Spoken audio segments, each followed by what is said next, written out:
everyone, it's me again, Cyber Sandra, and today I'm here to share how you can spring clean your digital devices for 2022.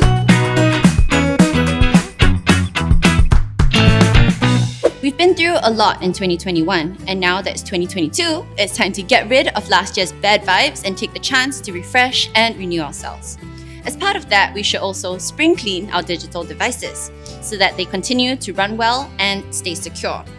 I know, spring cleaning can sound like such a chore. So, to help you out, we've created a super easy Cyber Spring Clean checklist.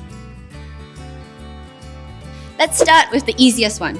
Check for software updates. I'm sure you've gotten notifications to update your apps and devices before, but how often do you actually do it? You see, these updates are important because they usually include security patches that help protect you against hackers or malware. To make things easier for yourself, you can set up automatic updates so that your devices are always updated with the latest protection.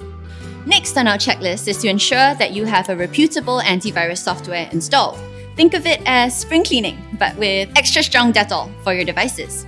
A good antivirus software helps you scan and automatically get rid of viruses and other cyber threats. Simple but effective. Now let's move on to number 3. Update your passwords. I'm sure you know by now that you should have different passwords for different accounts. Ideally, you should also update all those different passwords frequently. And what better time to do it than the new year? I know what you're thinking. Strong passwords have at least 8 to 12 characters and contain a mix of numbers, symbols, and both upper and lowercase letters. But how do you remember multiple complex passwords? Well, you can use a password manager, which helps you to store your passwords securely. Just remember to check that the password manager you use has good security features, such as strong encryption, password security auditing, and password breach monitoring. This brings us to number 4, setting up MultiFactor Authentication, like 2FA if you haven't already. This means setting up SMS verification or using an authenticator app. Logging in will require you to key in not just your password, but also an additional code.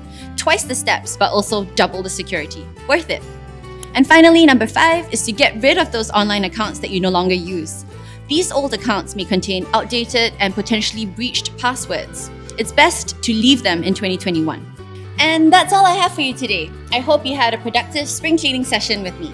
And with that, I have to say it's been great bringing you cyber safety content in 2021. But as the saying goes, new year, new me. So everyone, I'd like you to meet Sarah. Hi everyone, nice to meet you. I'll be taking over from Sandra this year, and I look forward to bringing you more good tips to stay safe online. I'll definitely be tuning in to catch some of those tips, Sarah. To everyone else watching, be sure to follow CSA Singapore for more information. Take care and see you next time.